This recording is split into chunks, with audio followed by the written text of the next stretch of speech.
Ya, selamat malam untuk Bapak Ibu, saudara-saudari sekalian yang saya kasihi di dalam nama Tuhan kita Yesus Kristus. Bagaimana kabarnya malam hari ini? Tentu saya berharap kita semua dalam keadaan yang baik, kita semua dalam keadaan yang dilindungi oleh Tuhan, dan sekiranya apapun yang kita kerjakan semuanya berjalan dengan baik sesuai dengan kehendak Tuhan.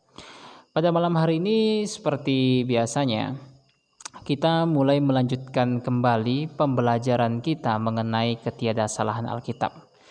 Sesuatu yang sudah kita pelajari selama 2 minggu begitu, dan ini adalah minggu ketiga kita belajar tentang ketiadasalahan Alkitab.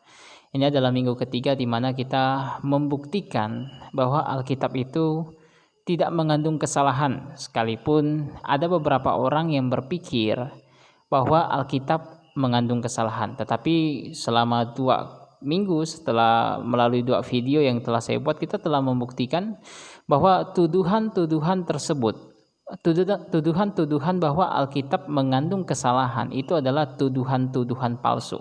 Begitu. Tuduhan bahwa Alkitab mengandung kesalahan itu adalah tuduhan palsu.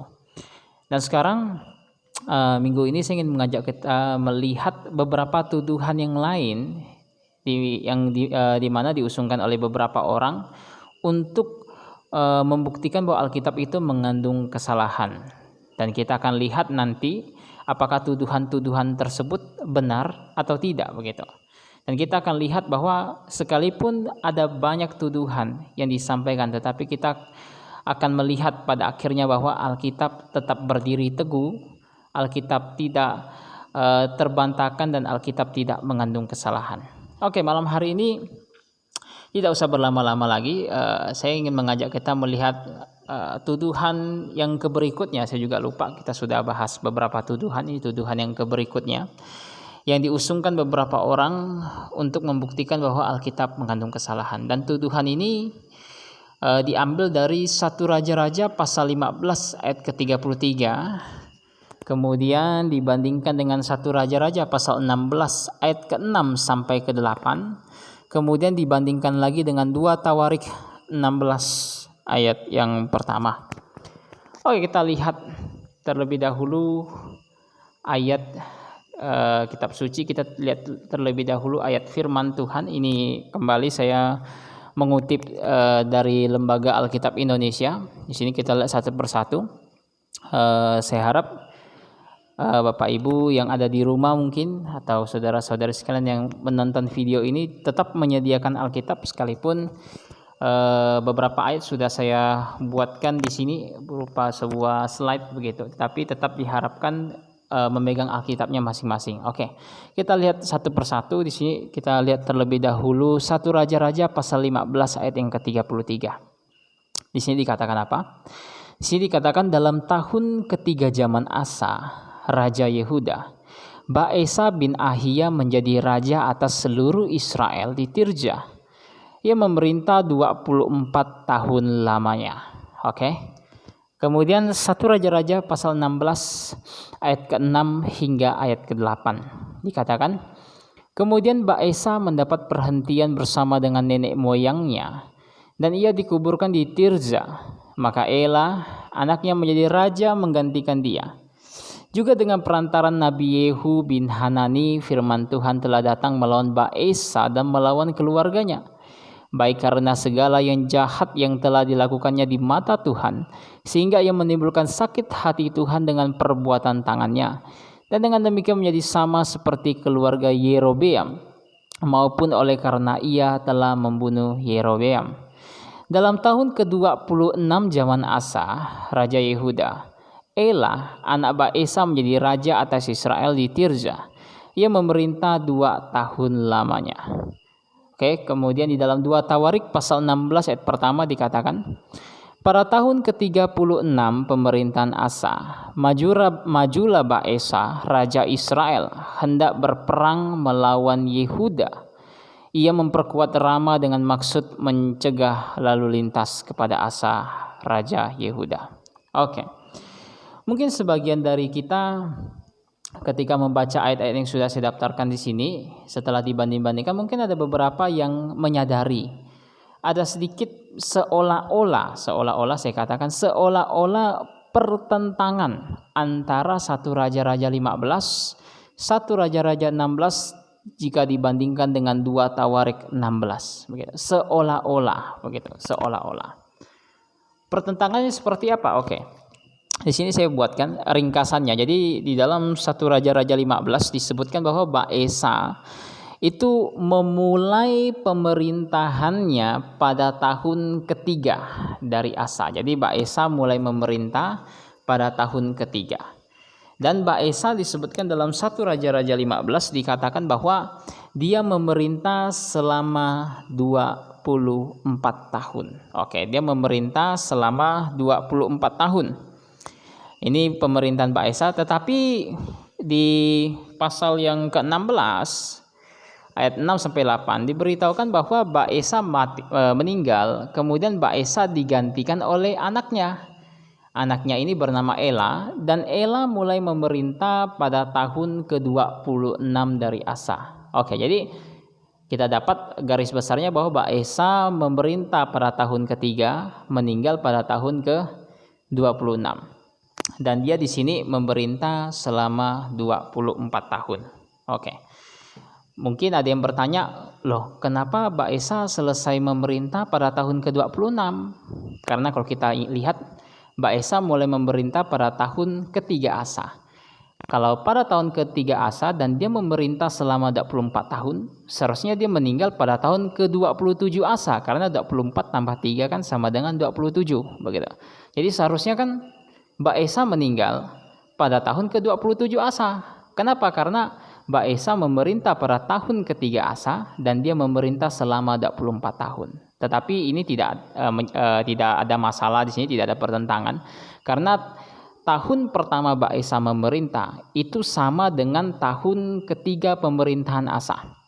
Jadi tahun pertama pemerintahan Ba'esa itu sama dengan tahun ketiga dari pemerintahan Asa. Jadi kalau tahun pertama sama dengan tahun ketiganya Asa, kalau ditambah 23 tahun sisa, maka jatuhnya Ba'esa meninggal pada tahun ke-26-nya Asa, bukan tahun ke-27-nya Asa. Oke, jadi itu sesuatu yang bukan kontradiksi, sesuatu yang tidak sulit dipahami. Kalau saya ulangi lagi di sini, Ba'esa tahun ketiga memerintah pertama kali, tahun pertama pemerintahannya itu sama dengan tahun ketiga. Jadi tahun pertama Ba'esa bukan tahun keempat Asa, tapi tahun pertamanya adalah tahun ketiga Asa. Makanya 24 tahun kemudian atau 24 tahun pemerintahan Asa, 24 tahun pemerintahan Asa itu sama dengan tahun ke-26-nya Asa. 24 tahun pemerintahan Ba'esa itu sama dengan 26 tahun pemerintahan Asa. Oke. Jadi sederhana. Jadi Ba'esa memerintah pada tahun ketiga Asa, memerintah selama 24 tahun, mati pada tahun ke-26 Asa. Tapi ini menarik. Kenapa? Karena pada 2 Tawarik 16 ayat 1 dinyatakan dengan tegas oleh penulis Tawarik bahwa Ba'esa menyerang Asa pada tahun ke-36 Asa. Ini menjadi menarik. Kenapa? Karena Alkitab menyatakan Ba'esa itu meninggal pada tahun ke-26 Asa. Dia digantikan oleh Ela. Tapi kenapa di 2 Tawarik 16 ayat 1 disebutkan bahwa Ba'esa menyerang Asa pada tahun ke-36? Bukankah tahun 26 Asa Ba'esa sudah meninggal? Tetapi kenapa tiba-tiba Ba'esa hidup lagi dan di tahun ke-36 Asa dia menyerang Asa? Begitu. Jadi ini sesuatu yang menarik. Sebelum kita melihat solusi atau penyelesaian terhadap perikop ini, terlebih dahulu kita lihat pendapat beberapa pihak, begitu. Pendapat beberapa pihak.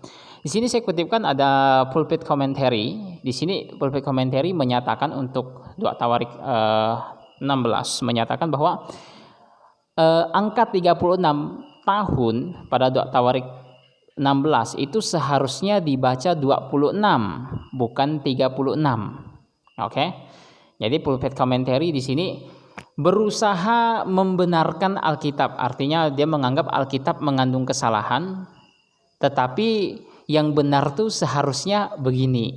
Kira-kira begitu. Jadi bagi dia Alkitab mengandung kesalahan karena Alkitab mencantumkan pada tahun ke-36 Asa, seharusnya pada tahun ke-26.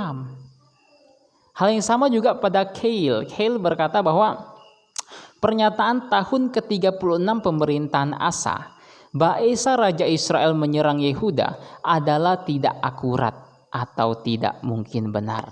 Begitu. Adalah tidak akurat atau tidak mungkin benar. Wah, ini seperti yang saya katakan 2 minggu berturut-turut yang lalu, bahwa ini adalah kesimpulan yang harus dibuang, bahwa ini adalah kesimpulan yang tidak boleh diterima. Kenapa? Karena kesimpulan ini akan memimpin orang percaya kepada penolakan, bukan hanya terhadap Alkitab, bahkan terhadap Tuhan. Saya ambil contoh. Tuhan pernah menasihatkan kita, berkata begini, setialah pada perkara kecil, maka engkau akan dipercayakan perkara yang besar. Ini adalah perintah Tuhan bagi orang percaya. Setia pada perkara kecil, maka engkau akan dipercayakan perkara besar. Ini perintah Tuhan kepada orang percaya, dan kita yakin seyakin-yakinnya bahwa Tuhan juga demikian. Artinya Tuhan juga sangat setia pada perkara kecil. Begitu. Tuhan tuh bukan pribadi yang hanya menyuruh manusia melakukan sesuatu, tetapi dia sendiri tahu atau dia sendiri tidak mau melakukan itu. Tidak begitu. Tuhan tidak seperti itu. Kalau Tuhan menyuruh manusia untuk setia pada perkara kecil, maka Tuhan juga pasti setia pada perkara kecil. Begitu. Dan permasalahannya, jikalau Tuhan tidak memelihara firman-Nya tanpa salah, termasuk pada bagian ini, begitu. Termasuk pada bagian ini yang sebagian besar orang-orang berkata, oh enggak masalah ada pertentangan di sini karena ini tidak menyinggung dasar iman, ini tidak menyinggung keselamatan dan lain sebagainya. Kalau Tuhan tidak setia memelihara bagian yang dianggap remeh oleh sebagian orang ini, maka bagaimana kita bisa percaya bahwa Tuhan akan setia kepada hal-hal yang lebih besar? Bagaimana kita bisa percaya kalau Tuhan akan memelihara sesuatu yang lebih besar dibandingkan dengan perikop ini yang dianggap oleh sebagian orang sebagai sesuatu yang remeh, begitu, sesuatu yang tidak menyinggung dasar iman, begitu. Jadi bagaimana kita bisa percaya bahwa Tuhan bisa melakukan sesuatu yang lebih besar, sedangkan sesuatu yang dianggap remeh ini ternyata tidak mampu dipelihara? Tentu kita sangat jauh dari kesimpulan ini. Kita sangat tidak setuju bahwa Tuhan melakukan kesalahan, bahwa Tuhan tidak memelihara, bahwa ada kesalahan dalam kitab suci. Kita tentu tidak setuju ini. Begitu. Ini sangat menarik. Ada sebagian orang yang belum menonton video yang saya buat, baru melihat judulnya, wah sudah berkomentar sana sini menganggap bahwa saya menyerang kitab suci, menyerang Alkitab. Wah, ini menarik. Dia belum menonton videonya, padahal di video yang saya buat saya justru meneguhkan bahwa kitab suci itu tidak ada kesalahan. Bahkan dari saya berikan beberapa contoh usulan atau contoh orang-orang yang menganggap kitab suci mengandung kesalahan karena ini karena itu. Kita berusaha bantah itu. Kita berusaha buktikan bahwa Alkitab tiada salah. Begitu. Jadi, kita sangat jauh dari kesimpulan ini. Kita tentu tidak setuju. Karena kita punya pemahaman bahwa Alkitab tidak mungkin salah, bahwa Tuhan akan pelihara. Kalau begitu solusinya bagaimana? Solusinya cuma ada satu. Solusinya kalau kita lihat di dalam 2 Tawarik pasal 16 ayat ke-1. Di situ kan disebutkan, saya buka dulu ayat Alkitabnya, 2 Tawarik 16 ayat yang pertama. Di situ dikatakan bahwa pada tahun ke-36 pemerintahan Asa. Kata pada tahun ke-36 pemerintahan Asa, ini yang harus kita pahami. Ini sebenarnya ketika penulis Tawarik menyebut tahun ke-36 pemerintahan Asa, apakah kata pemerintahan itu diterapkan kepada Asa atau diterapkan kepada sesuatu selain daripada Asa, begitu. Dan kalau saya di sini deskripsikan penyelesaiannya, tahun ke-36 bukanlah tahun yang ditujukan kepada pemerintahan Asa, melainkan kepada kerajaan Yehuda pada saat mulai terpecah. Oke, saya ulangi, tahun ke-36 bukanlah tahun ditujukan kepada pemerintahan Asa, melainkan kepada kerajaan Yehuda pada saat Yehuda terpecah. Oke, jadi kalau saya deskripsikan lebih sederhana lagi, jadi tahun ke-36 itu bukan diberikan kepada Asa, tapi diberikan kepada kerajaan Yehuda. Kepada kerajaan Yehuda pada saat Yehuda itu mulai berdiri independen. Pada saat Yehuda itu mulai berdiri sendiri, terpisah dari Israel. Pada saat dinasti Yehuda itu dimulai. Kira-kira begitu. Pada saat kerajaan Yehuda dimulai, begitu. Jadi pada saat mereka terpisah, terpecah. Karena begini, kata pemerintahan di sini itu dari kata malkut. Itu dari kata malkut. Malkut ini bisa diterapkan kepada sesuatu yang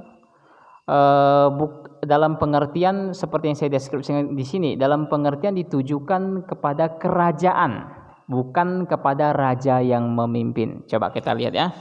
Misalnya di dalam 2 Tawarik pasal 11 ayat yang ke-17, ini saya harap kita semua terutama yang ada di rumah membuka atau memegang Alkitab begitu, biar kita bisa lihat bersama-sama buktinya. Dalam 2 Tawarik 11 ayat 17 ini salah satu contoh. Kata malkut yang diterjemahkan memerintah atau pemerintahan bisa ditujukan kepada sesuatu yang lain, bukan ditujukan kepada raja yang memimpin, tapi ditujukan kepada kerajaan. 2 Tawarik 11 ayat 17 dikatakan, demikianlah mereka memperkokoh kerajaan Yehuda. Kata kerajaan itu malkut, begitu. Kerajaan Yehuda dan memperkuat pemerintahan Rehabeam dan bin Salomo selama 3 tahun, karena selama 3 tahun mereka hidup mengikuti jejak Daud dan Salomo. Memperkuat pemerintahan Rehabeam dan lain sebagainya, itu malkut. Jadi malkut bisa diterapkan kepada sesuatu yang lain, yang bukan mengacu kepada raja yang memimpin, tapi mengacu kepada kerajaannya, begitu. Jadi kalau kita kembali ke 2 Tawarik, otomatis kalau kita pakai solusi ini artinya tahun ke-36 itu bukan tahun kepemerintahan Asa, tapi tahun kerajaan Yehuda, ketika Yehuda mulai berdiri independen, berdiri terpisah dari Israel, begitu. Nah, kalau begitu, kalau ini adalah tahun ke-36 dari kerajaan Yehuda, pertanyaannya kalau begitu ini tahun keberapanya kepemerintahan Asa? Ini tahun keberapanya kepemerintahan Asa? Karena tahun 36 ini adalah tahun kerajaan Yehuda. Tahun yang ditujukan khusus untuk kerajaan Yehuda pada saat mereka berdiri independen terpisah dari Israel. Kalau kita hitung, maka seharusnya tahun ke-36 kerajaan Yehuda ini merupakan tahun ke-16 dari kepemerintahannya Asa. Ini adalah tahun ke-16 dari kepemerintahan Asa. Loh, tahu dari mana? Kan pertanyaannya begitu. Oke, kita coba lihat. Kita pertama melihat di dalam 2 Tawarik pasal 12 ayat yang ke-13. 2 Tawarik 12 ayat yang ke-13. Di situ dikatakan apa? 2 Tawarik 12 ayat 13 dikatakan, Raja Rehabeam menunjukkan dirinya kuat dalam pemerintahannya di Yerusalem. Rehabeam berumur 41 tahun pada waktu menjadi raja, dan 17 tahun lamanya ia memerintah di Yerusalem, kota yang dipilih Tuhan dari antara segala suku Israel untuk membuat namanya tinggal di sana. Nama ibunya ialah Naama, seorang perempuan Amon. Jadi Rehabeam itu memiliki pemerintahan selama 17 tahun. Rehabeam memiliki kepemerintahan selama 17 tahun. Ingat, kenapa kita melihat Rehabeam itu disebabkan karena tadi tahun ke-36 ini adalah tahun dari kerajaan Yehuda, dimulai pada saat Yehuda terpisah dari Israel. Dan ketika Yehuda terpisah dari Israel, rajanya itu yang pertama adalah Rehabeam pada saat terpisah dari Israel. Jadi Rehabeam memerintah 17 tahun. Kemudian setelah Rehabeam kita lihat dalam 2 Tawarik 13 ayat 2. Raja setelah Rehabeam itu adalah Raja Abia. 2 Tawarik 13 ayat 2 dikatakan, 3 tahun lamanya ia memerintah di Yerusalem. Nama ibunya ialah Mikhaya anak Uriel dari Gibea, dan ada perang antara Abia dan Yerobeam. Jadi setelah Rehabeam memerintah 17 tahun, Rehabeam digantikan oleh anaknya Abia. Abia memerintah selama 3 tahun.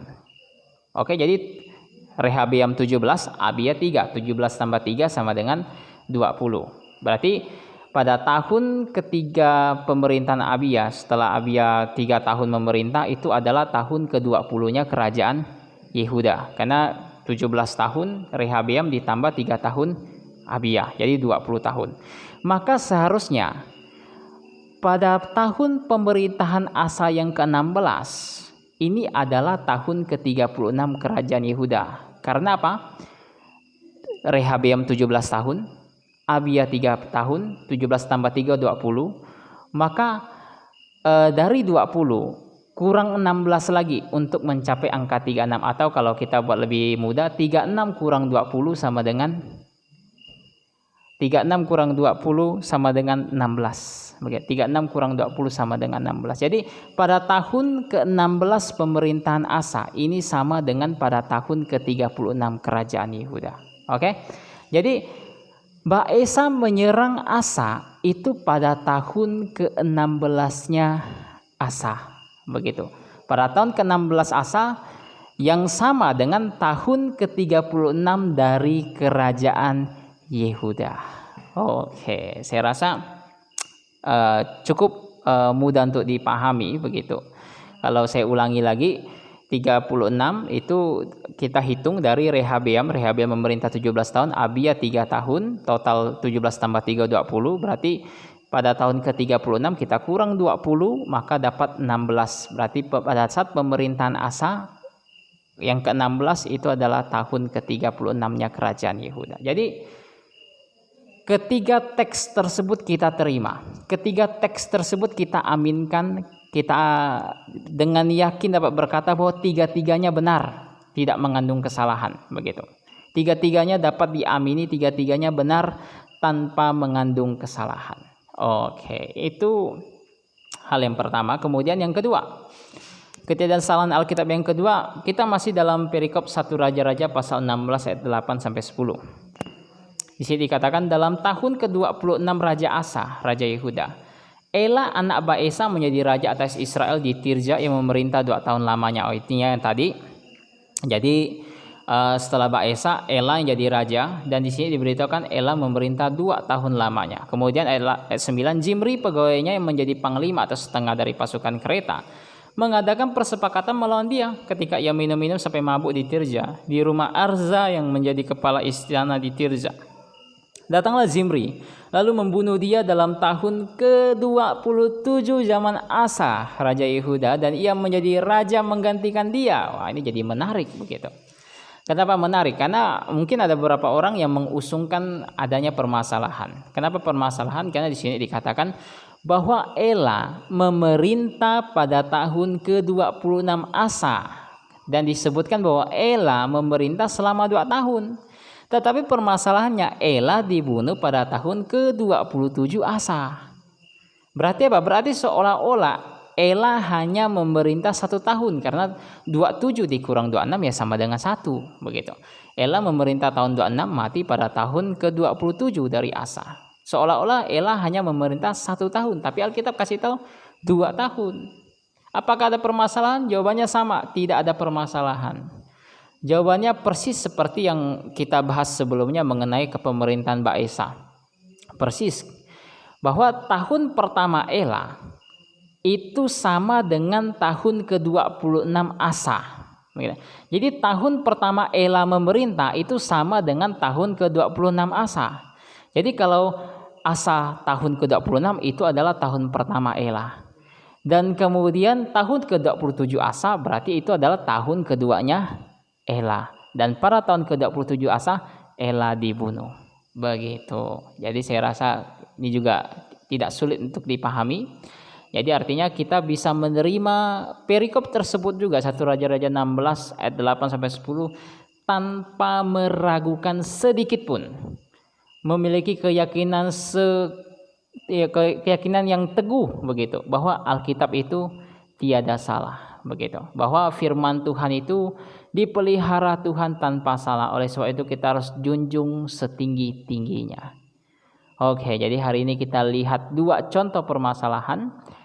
Mudah-mudahan minggu depan kita masih bisa terus membahas ini supaya kita semakin teguh di dalam firman Tuhan, kita semakin yakin bahwa Tuhan kita adalah Tuhan yang hebat, yang bisa memelihara firman-Nya tanpa salah. Oleh sebab itu kita bisa yakin menyandarkan diri kita pada firman-Nya begitu.